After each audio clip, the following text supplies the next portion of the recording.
Hi guys! Kamusta po kayong lahat? Ako nga po pala si Stella Micaela Taro. So ngayon titingnan natin kung ano yung papakita sa collective love reading, okay?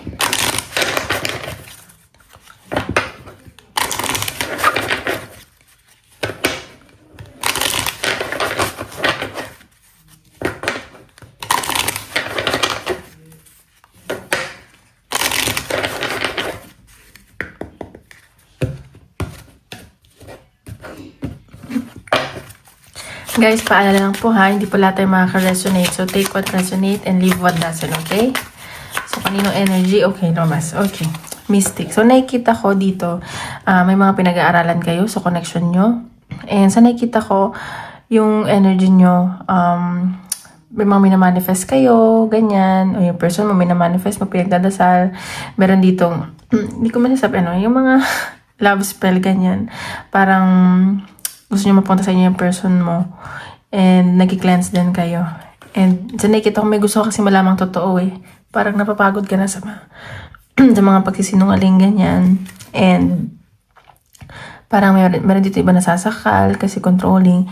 And nakikita ko may matatanggap ka na regalo sa person mo. Peace offering, ganyan. Ayun humihingi ka ng guidance sa tarot reading, mga nagpaparead dito. Kasi minsan yung pagta-tarot reading, energy yung binabasa doon, diba? So, medyo therapeutic din kasi siya. Noon, ganoon ginagawa ko eh. Parang therapy na yung tarot reading. Nagpaparead ako doon sa friend ko, ganyan. Eh, nakakatulong siya. Pero hindi ko masyadong, ano ba yan? Anong tawag dito? Hindi ko naman masyadong hindi ako paniniwala. Parang inaano na lahat na doon na lang, yung mag-rely. Eh, pag nakikinig lang ako, gano'n. Tingnan ba natin?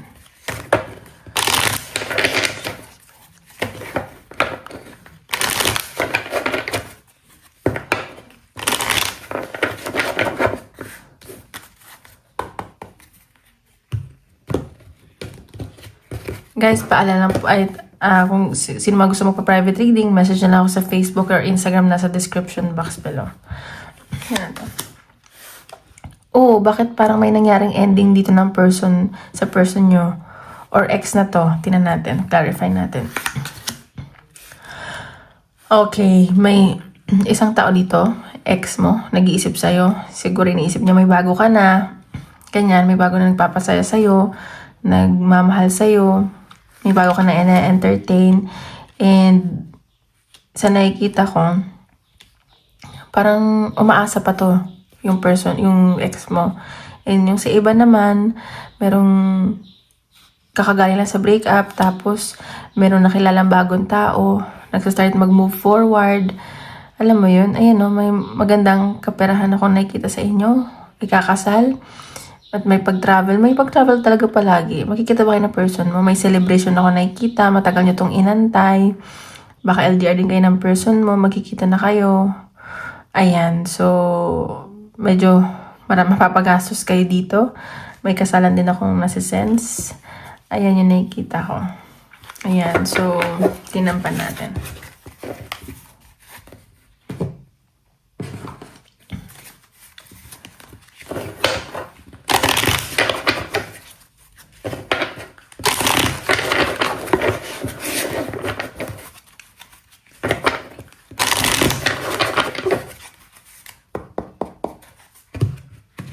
Yung iba dito nag-heal.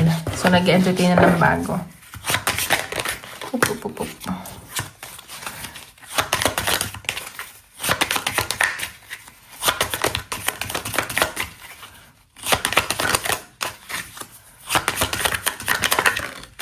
Stress. Okay. So, iba dito mga nai-stress. Siguro ang daming ginagawa. Or, sobrang nape-pressure. Huwag kayo ma-pressure kung single kayo, kung kakabaling nyo sa breakup. Alam mo yun, yung iba dito hindi nakakatulog. Ano lang, mag-relax lang kayo. Huwag kayo masyadong mag-isip, huwag ma-pressure. Siguro pa-pressure kayo. Iba mga kinakasal na dito. Or hindi. Tingnan pa natin.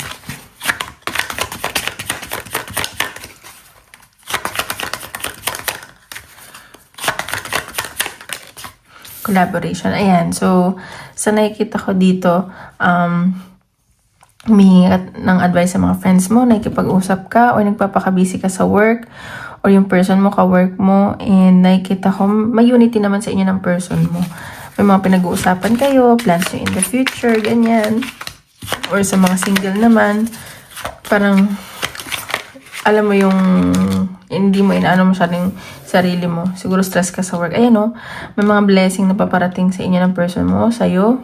And, alam mo yung ma-enlighten ka sa mga susunod na araw na kung bakit nangyari yung mga ganong bagay from the past. Siguro may breakup nga dito. Ayan, so siguro iniisip-isip mo yung ex mo, namimiss mo, or naiisip ka, nagre-reminisce ka, yung mga nakapag-alala sa'yo, pero nagfo-focus ka pa rin dito sa finances mo, sa pera mo, or kayo ng person mo. Ayan, so mga siguro pinag-usapan nyo something from the past. So, ingat lang. So, medyo may mga nagkakasakit dito. Kaya, ayan yun, kakatrabaho. Ayan, kayo ng person mo, ganun. So, ayun, maghinay-hinay lang. Yan pa natin. Feelings or actions ng person mo.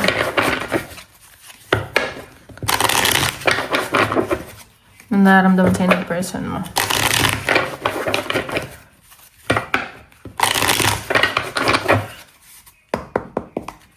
Talaga na.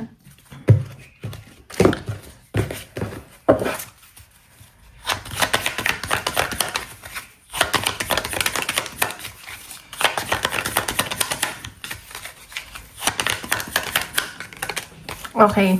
So, sa nakikita ko dito, itong person mo siguro, nag-iisa lang siya. Gusto niya mapag-isa ngayon. May mga iniisip siya. Siguro ito yung napapressure. Parang gusto niya mapag-isa. Ganun, nag-iisip-isip. Parang may inaabangan siyang, may nililook forward siya in the future. Ayan. So, itong person mo, masaya sa'yo. And, nag-e-enjoy siya pagkasama ka.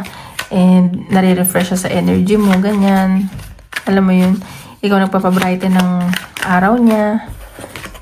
Ayan, tingnan natin. Masaya na sa'yo. Okay. So, sa nakikita ko, itong person mo, strong personality. Or ikaw tong, dahil sa'yo, parang lumalakas yung loob niya. Ikaw yung nagiging inspiration niya. Alam mo yun? Na, nagiging strong siya dahil sa'yo. Siguro tong person mo mahina loob. Ikaw yung nakakapagpalakas ng loob sa kanya. Ayan no, Two of Cups. So, mahal ni isa't isa. May partnership dito. And kahit anong challenges na dumating sa inyo, sa kita ko yung person mo gagawin niya lahat. Gusto niya kasama ka sa lahat. And mutual kayo na nararamdaman. Ayaw niyang iwanan ka. Alam mo yung ayaw niya mawala ka sa tabi niya. Parang nagkaka-anxiety siya, ganun. Yun nga. Mas lumalakas yung loob niya kapag kasama ka niya. Ayan, Four of Swords. So, itong person mo siguro, nag-heal siya, nagpapahinga, or ikaw to, nagtutulungan kayo, maybe galing nga kayo sa breakup, so nag-heal kayo. Parang gusto niyo mag-relax. Alam mo yun? Or kailangan niyo mag-relax ng dalawa. Daming pressure sa paligid, ganun.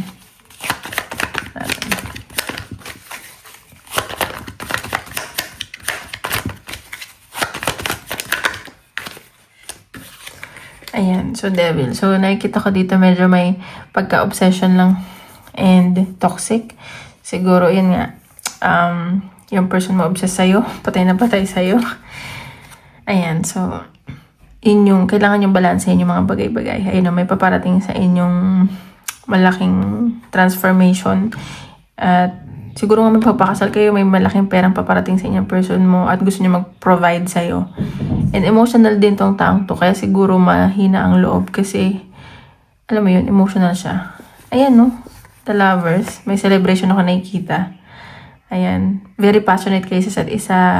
Siya din, alam mo yung attracted din kayo sa isa't isa. Feeling ko, mas mahal ka ng person mo kaysa sa mahal mo siya. Tingnan pa natin. Pwedeng mangyari in the future.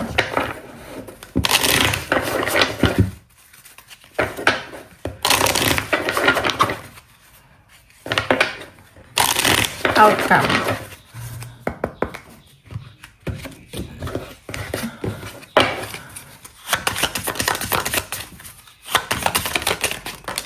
Ayan, Ace of Wands. So, ayan. So, attracted talaga to. Merong achievements and may pag-travel. And alam mo yung na-Elsa yung person mo. Ayan, no? Ang daming yung matutupad na pangarap. Pero syempre, ano kaya, hindi naman yung agad-agad. Magtutulungan nyo talaga ang dalawa. Tingnan pa natin. The Hanged. So, ayan. So, meron dito parang mapapagod. Dadalawang isip. Ganun. Tingnan pa natin. Ayan. So, sa nakikita ko naman, siguro, parang abot sa point na magdadalawang isip. Pero nakikita ko na maliliwanagan naman kayo. May paparating na swerte sa connection nyo. Ayan. Swerte kayo sa isa't isa eh. Ano kayo sa isa't isa. Compatible ba? Ganun. Compatible kayo sa isa't isa. May swerteng paparating. Ayan, Queen of Swords. So, ikaw, magiging matalino ka dito. Hindi mo basta ibibigay yung lahat. Though, mahal mo siya. Pero, syempre, gagamitin mo yung utak mo. Parang, mas magiging logical ka, ganun.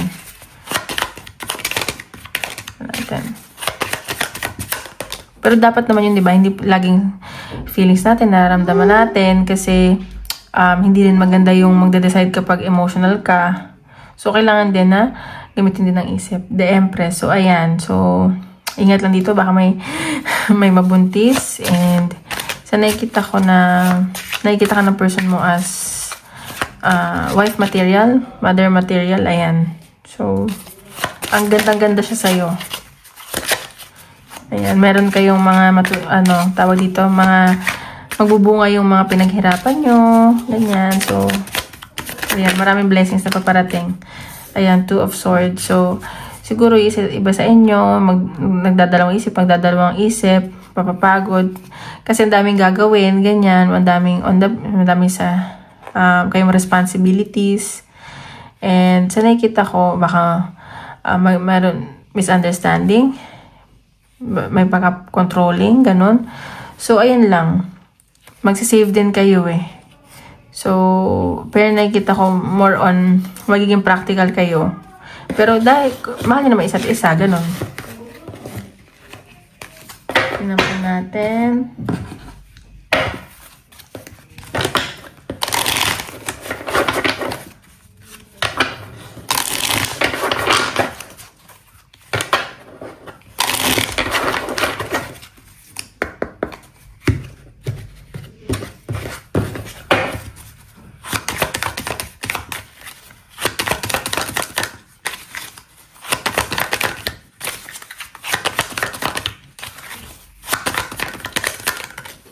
Okay. So, yun nga. Siguro may mga responsibilities. Baka single parent yung kadil nyo or ikaw to. So, maraming responsibilities. And merong sigurong ibang tao dito, nanay, kapatid, or dating, asawa, na feeling mo kakompetensya mo. Finances. Ayan. So, mag-focus kayo sa finances. So, meron ditong ibang tao na magdedemand ng finances. Baka yun yung mapag-awayan nyo. Wag naman sana. So, ayan. Baka na-meet mo tong person mo one night stand or may maka one night. So, Diyos ko, wag naman. Nagkaroon ng one night stand at pinagsisisihan to ng person mo or baka yung ex mo to. At may na-meet ka na bago na importanteng connection. At mamimit mo siya sa pag-travel or na-meet mo siya sa travel. Ayan. Tingnan pa natin.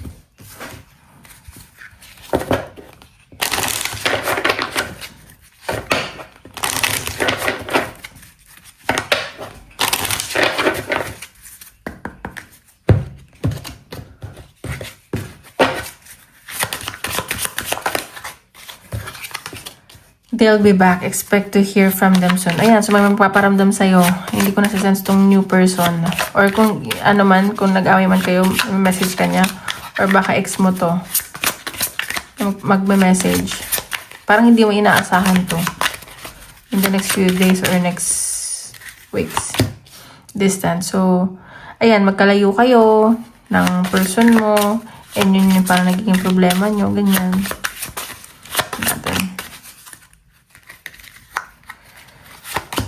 Pet. So, ayan. So, baka may bago kayong pet or bibili kayo ng pet napag-desisyon nyo na and communicate. Kailangan nyo daw mag-communicate. And syempre, kailangan nyo pag-usapan yung mga bagay-bagay, mga importanteng bagay. And huwag kayo masyadong mag-overthink at overwork sa sarili nyo. Ayan. Kaya natin message sa'yo ng person mo.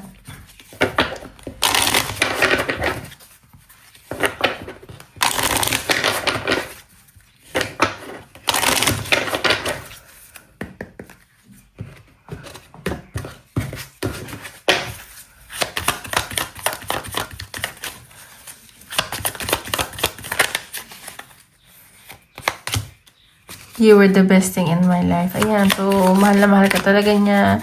Ikaw yung pinaka-the best na nangyari sa buhay niya. At tinetreasure ka talaga niya. It was my fault but I blame you. So, ayan. Baka ex to. Or kakonect mo, kasalanan niya pero ikaw yung sinisisi niya. Oh my God. Ingat lang kayo sa mga narcissist, okay? I want to tell you how I feel. So, nasisense ko ex to. Nagsisisi to. And gusto niya sabihin ko ano talaga nararamdaman niya. At nag-heal na siya ngayon. Parang inisip niya kasi may bago ka na. So, ayan. Tingnan pa natin. Natin naman. Ito general reading.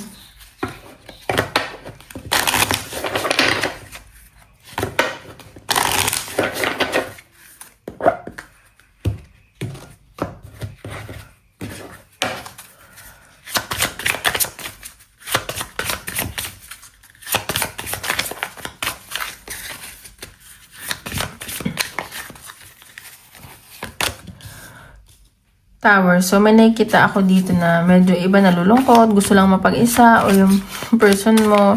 And, nakikita ko dito, baka may mga pagod sa trabaho. Alam mo yun, may mga, ano ba to? Ego clashes dyan sa company nyo. And medyo bossy. So, parang ito gusto mo lang mapag-isa. And, so nakikita ko, ayun nga, may message na paparating sa'yo or email na matutuwa ka. Bagong news to na very passionate ka sa bagay to, inantay mo to, gustong gusto mo to. So, ayan. Tingnan mo, abangan mo na lang kung sino yan.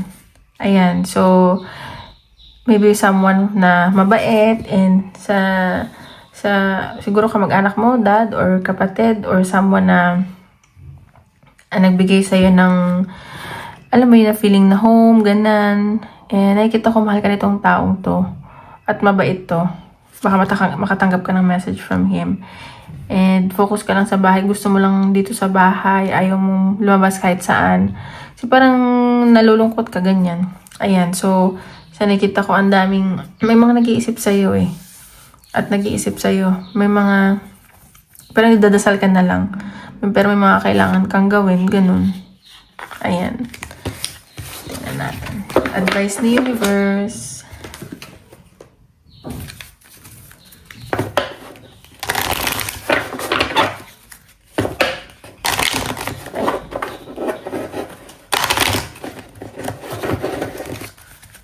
Advice ni Universe. Take a chance on them. So, ayan. Sinasabi dito kung may pinag-iisipan ka kung i-grab mo ba or pagbibigyan mo ba. Alam mo yun, bigyan mo ng chance yung bagay na yan. So, alam mo yun. Like, hindi naman dahil nagkamali or something may flaws, ay hindi na pwede. Mali mo naman pwede pa. Tignan pa natin. Humingi ka ng tulong. Advice Universe. So, ayan. No, this will not succeed. So, baka iniisip mo na hindi siya magsasucceed. So, pero take chance. Wala nang masama. Wala daw mawawala. Your spirits and guides are helping manifest your desire. So, ayan. May mga, divinely guided ka. Tignan pa natin advice.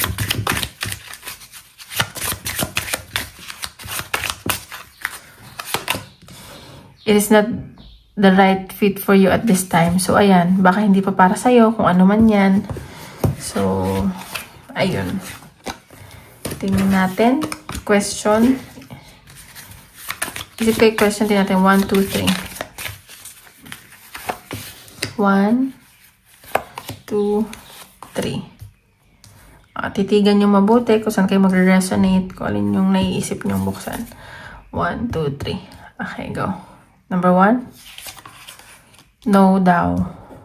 Ayan. 3, opportunity. 3 within the next few months. So, ayun lang guys. Maraming salamat po.